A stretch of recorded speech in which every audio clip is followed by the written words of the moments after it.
We're about 24 hours removed from ESPN yet again being the beneficiary of the NCAA just leaking everywhere like it's a sieve.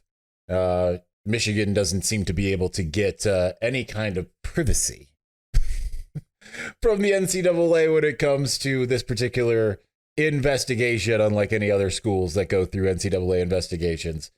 But nonetheless, we've had a little bit more time to kind of sit on the NOA draft and the revelations therein. Not only do I have more opinions on them, I have a little bit more intel and details. But I think the most interesting thing is that even Pete Thamel doesn't really believe Michigan's going to get punished very hard. So if he's not thinking that, then what are we doing here? Let's talk about all of that on this episode of Locked On Wolverines.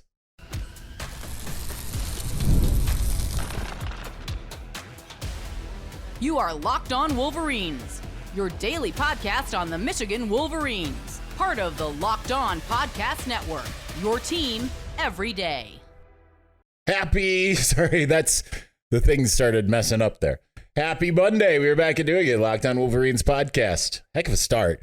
The Locked On Podcast Network, where it's your team every day. I'm your man on the ground, Isaiah, publisher of Wolverines Wire through USA Today Sports Media Group. Let's get to the Pete Thamel of it all, because I think it is interesting what he had to say here. And great, now this is going to not move forward, so I can't see how long we've spent on the show.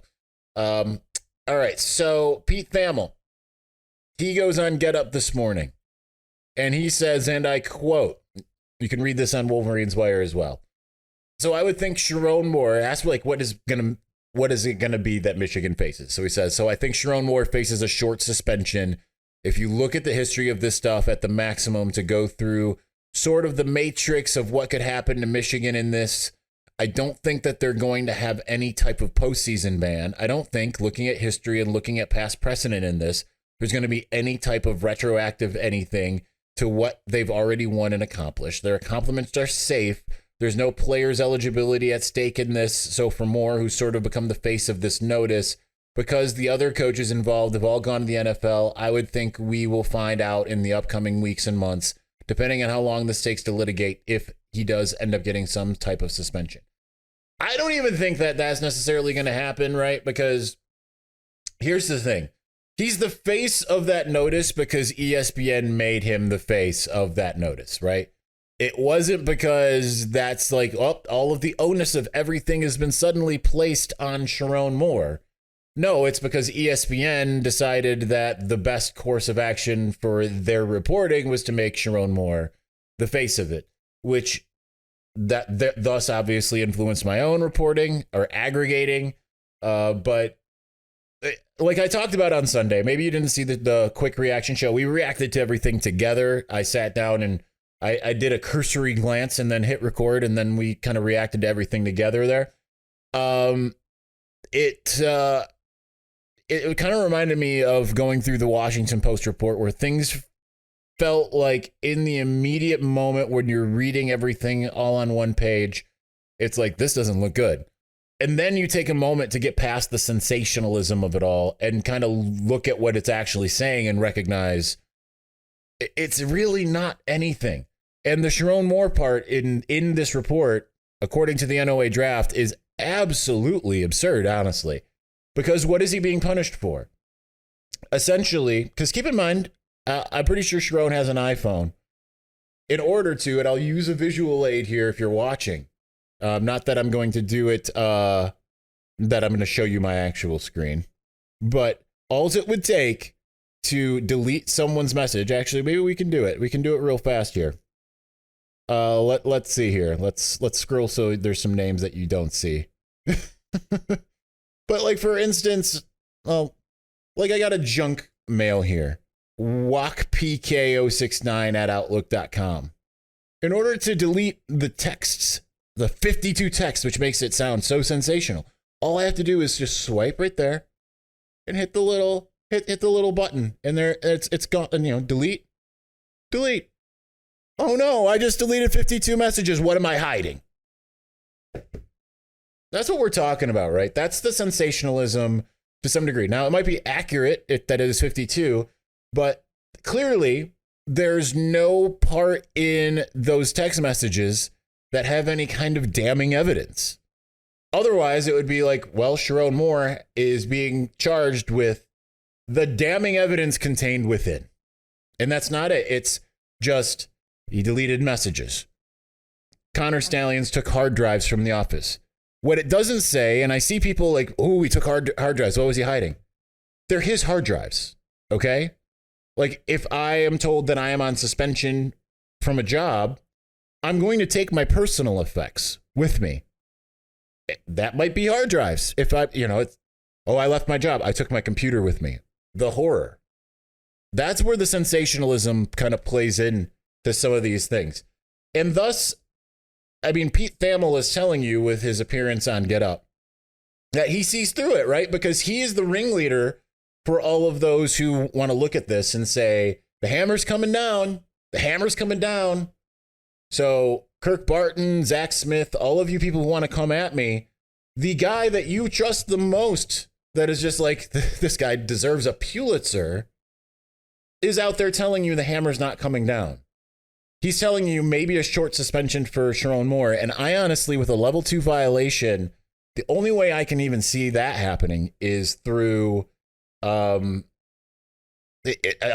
it would be through of them saying, well, you've been suspended before for the stuff when it came to the recruiting stuff and COVID.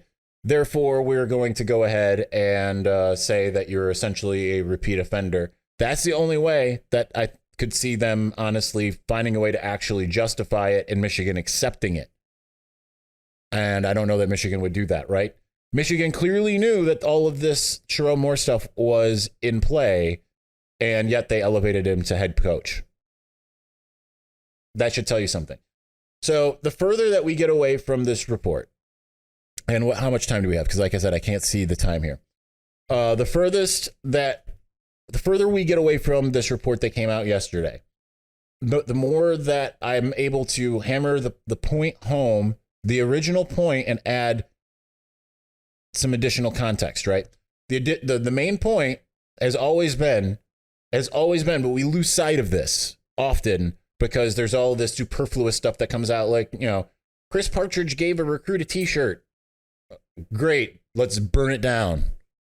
All that kind of stuff. Jim Harbaugh didn't cooperate. What does that mean he didn't cooperate? He didn't give them his personal cell phone for them to rifle through. Okay. The main point of all of this is that Connor Stalions is at the top. That he's the one. And I understand that there are people out there like Stuart Mandel that are going to be like, there's no way other people didn't know because Sharon Moore deleted some text messages. Trust me when I tell you the NCAA would tell you very explicitly, especially through ESPN, if there was anything to corroborate the contention that anyone above Connor Stalions knew / orchestrated any of this. Yet, this report from yesterday, all it is we found all kinds of little circumstantial stuff around here and or stuff that has nothing to do with the original charge, just in a shock and awe to be like, look at all the stuff we found on Michigan. I'm not saying it's right, but if you start rifling around any college football program, you're going to find all of the same ticky-tack stuff that they're throwing in there. The worked out a recruit, which there's no way that doesn't get overturned. Michigan has evidence of that.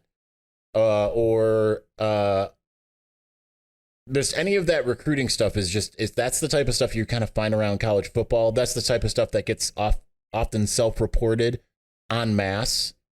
And they're including this in the NOA to make it look like we just found so much corruption in Michigan. Whereas ultimately, the thing that they are investigating Michigan for, which is Connor Stalions saga, they can't find anything beyond what they found. And I'm still not even sure, based on conversations that I've had in the last 24 hours, that they have proven anything. from the CMU of it all to anything else. I know that's ridiculous to say. We have video. I don't know that they've actually proven it. They're just alleging it at this point. That's where we're at. Let's continue talking about it here in just a moment. But before we do, passion, drive, and patience, the formula for winning championships, is also what keeps your ride or die alive. eBay Motors has everything you need to maintain your vehicle and level it up to peak performance. Superchargers, roof racks, exhaust kits, LED headlights, and more. Whether you're into speed, power, or style, eBay Motors has you covered. With over 122 million parts for your number one ride or die, you'll always find exactly what you're looking for. And with eBay Guaranteed Fit, you can guarantee to find the part that will fit your ride every single time, or you get your money back. Because with eBay Motors, you're burning rubber, not cash. With all the parts you need at the prices you want, it's easy to make your car the MVP and take home huge wins. So keep your ride or die alive at ebaymotors.com. Eligible items only. Exclusions apply. eBay Guaranteed Fit. Only available to U.S. customers.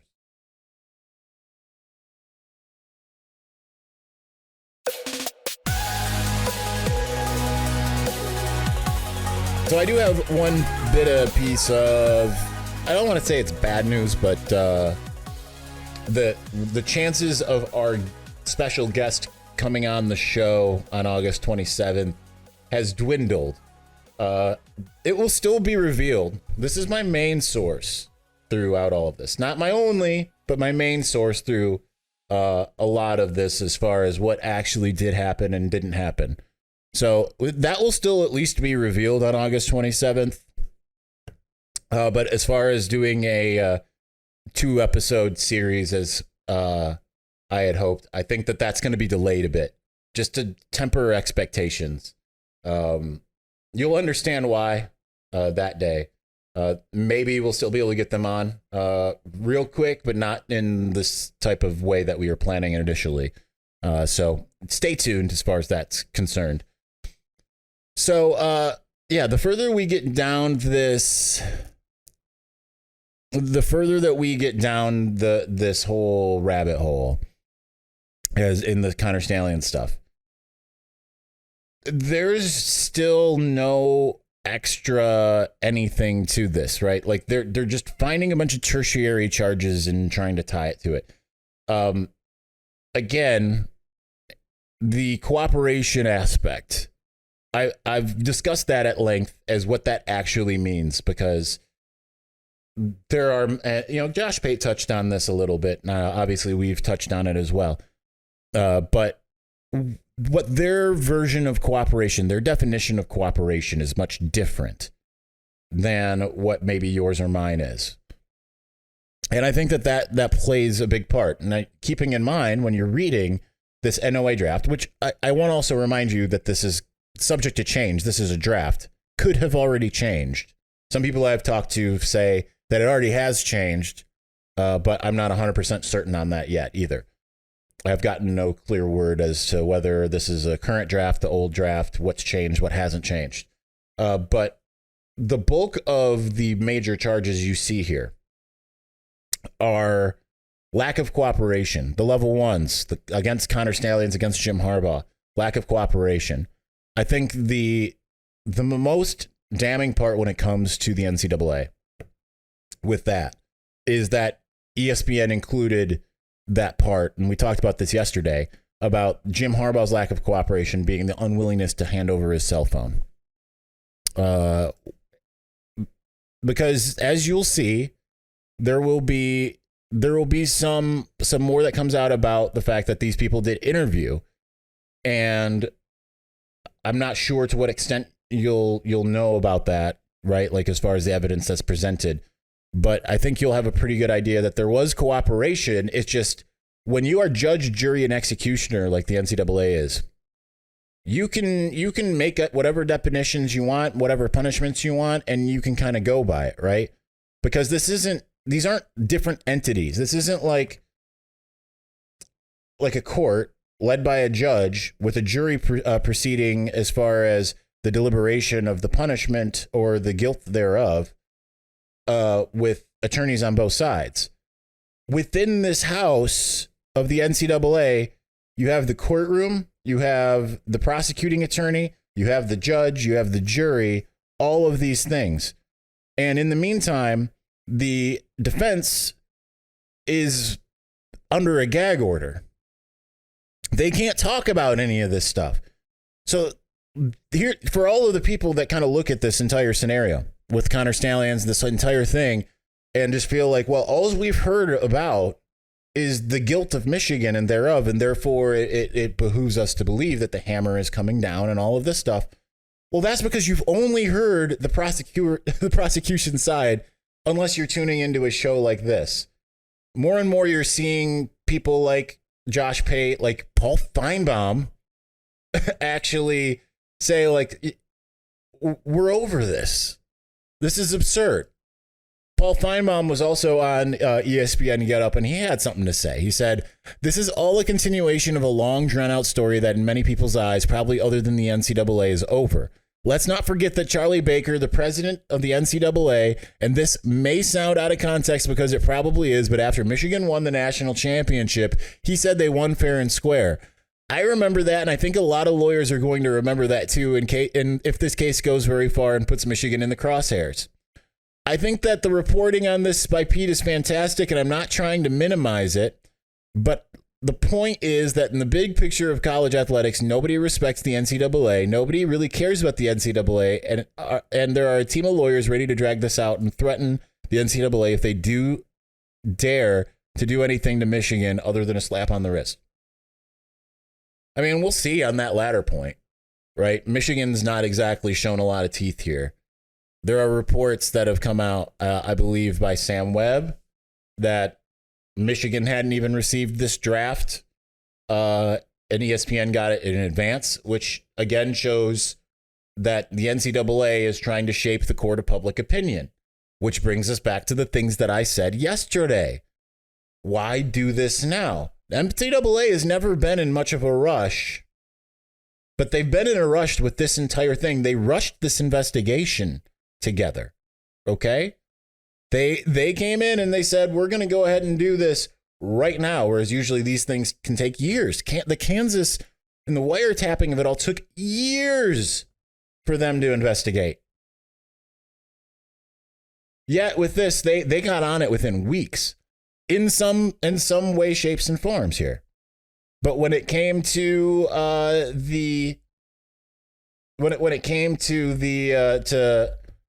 in actually interviewing the person of interest, you would think that the first person that the NCAA would have talked to would be Connor Stalions.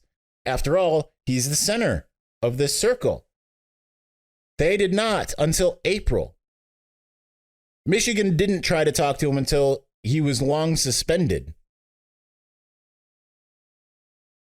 Make that make sense. You have someone that you sit there and say you maybe are doing something that could bring down this program in the eyes of the NCAA.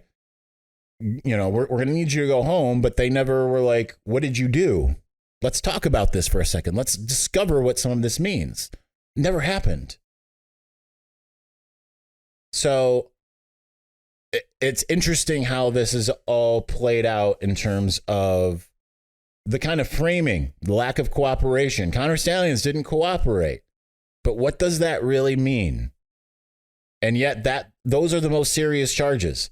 They're going to say that he violated bylaw 1161. It doesn't say conspiracy to violate, but it doesn't say anything in the ESPN report other than the Connor Stalions scheme, of which none of the other charges seem to have anything to do with. Funny that. All right, let's continue on. We'll continue to talk about this, and we'll do so here in just a moment. Before we do, I love sports. I love them so much. I never want them to stop, except for this aspect of sports. Maybe I do want that to stop, but regardless. With the playoffs done, long done in the NBA and NHL, you've got baseball happening. We've got fewer games all summer here, but the sports aren't sportsing like I want them to. But FanDuel lets me keep the sports going whenever I want. All I have to do is open up the app and dream up bets anytime I'm in the mood. This summer, FanDuel is hooking up all customers with a boost or a bonus daily. That's right. There's something for everyone every day all summer long. So head over to FanDuel.com, start making the most out of this summer. FanDuel, official sports betting partner of Major League Baseball.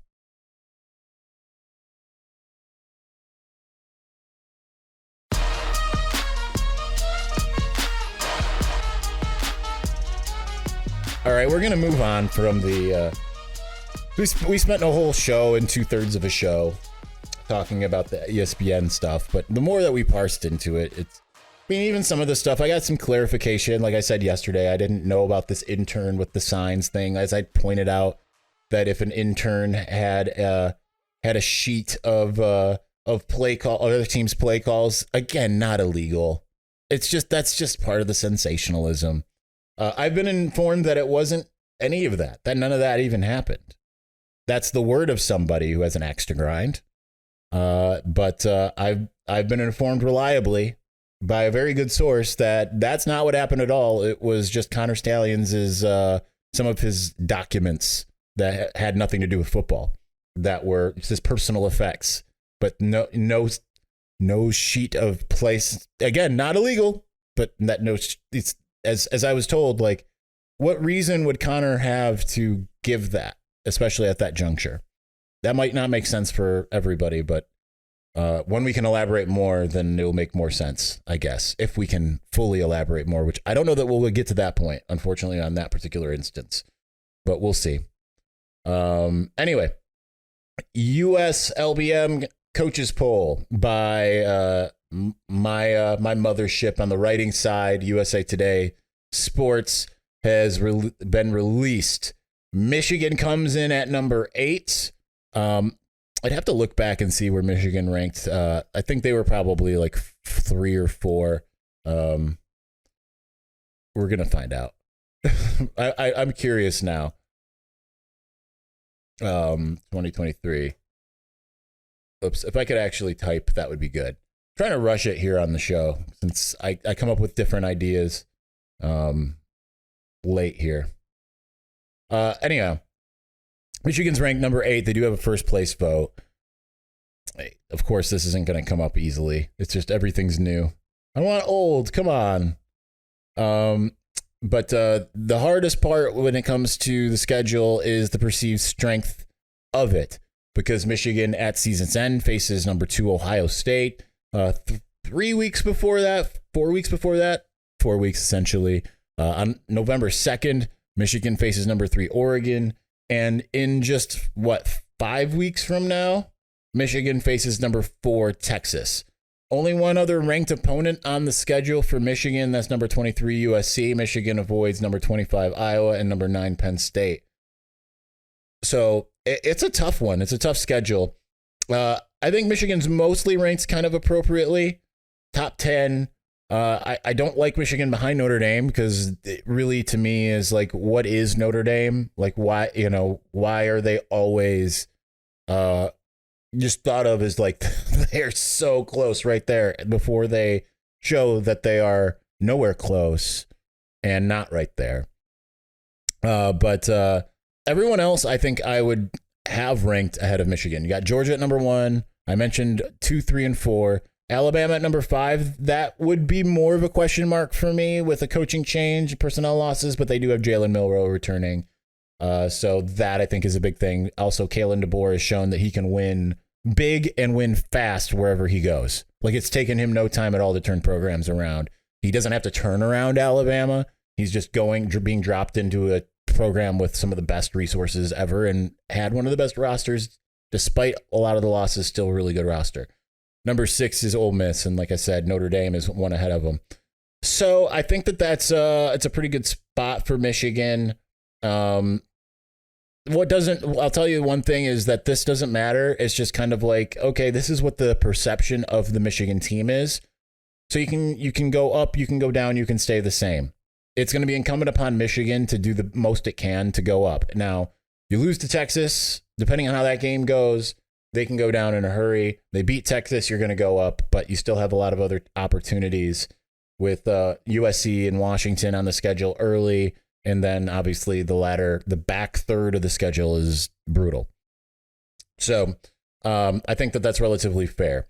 One other thing I want to touch on news-wise is Philip Wright, the third decommits from Michigan. It looks like he's probably flipping to LSU. That makes sense given that he's a hometown kid from LSU. He is a track guy. While I think he has a high upside, I think at least from we're not really necessarily a trust the recruiting services type of show over here. But I think that if you were to lose a guy like that, considering kind of the field, I think it's fair, right? Because they've got one kind of tallish, rangy guy, and Jacob Washington, a 4-star, also from Louisiana. They are looking to get Andrew Marsh, who commits at the end of this month. The day after not the day after, 4 days before, the day after the documentary, a couple days before the season opener. Chances are that they end up getting him. He's kind of a similar build and type in a lot of ways to Philip Wright. And that also opens up the scholarship opportunity for Jerome Miles, the 5-star that they are also coveting, who's, again, more of the taller, rangier type, if memory serves. So happy trails. Honestly, though, it's kind of funny from a recruiting services perspective. Losing Wright makes Michigan's average go up. So he was one of the lower rated pledges. I'm actually kind of curious. I just want to see here with I don't know that I'll be able to see this now that he's not in here. So Michigan's lowest rated player is Chase Taylor. He's at 651 nationally in the composite. But I know Wright has kind of climbed a little bit in the rankings. He's 430. So really, I've got to change this to the composite here. Michigan lost one of the bottom 4 that they had. He would have been the 4th lowest recruit on the list, with only Eli Owens, Caden Strayhorn, a former 4-star, and Chase Taylor, a linebacker that they absolutely adore, being on the list. Now, they obviously really adored Philip Wright, so it is a shame that they lose him, but there are worse fates out there. They need wide receivers, but they also need linebackers, and there's still at least a couple wide receivers and one linebacker on the board still. That's where we stand. All right, that's going to do it for today's show. We'll be back. Hopefully, maybe we can actually get to players stuff from Sunday. And then we've got a bright and early press conference on Wednesday, so we'll actually cover that in the afternoon on the show and then kind of go from there. So anyway, thanks for watching. Thanks for listening. We will talk to you again soon. Peace.